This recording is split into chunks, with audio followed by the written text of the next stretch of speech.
আমরা এই 17 বছর যে পেশি হাসিনা ছিল সেই অত্যাচার নিপীড়িত আমরা জেল জুলুম খেটেছি।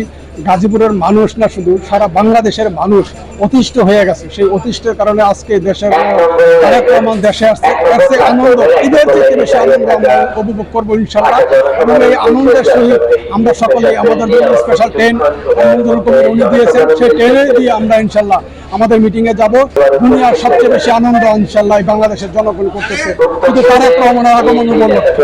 আমরা সকলে আশা করবো এবং জনগণের কাছে আগামী নির্বাচনের জন্য দোয়া চাবো এবং শেষে ভোটের জন্য যাতে আমরা বিজয়ী হইতে সেই আশা পোষণ করবো ইনশাআল্লাহ। দীর্ঘ 17-18 বছর পর গণতন্ত্রের একটি নতুন ধারা আজকে আমরা এই বাংলার মাটিতে দেখতে পাবো। জনাব তারেক রহমান তারুণ্যের অহংকার বাংলাদেশে আসছে।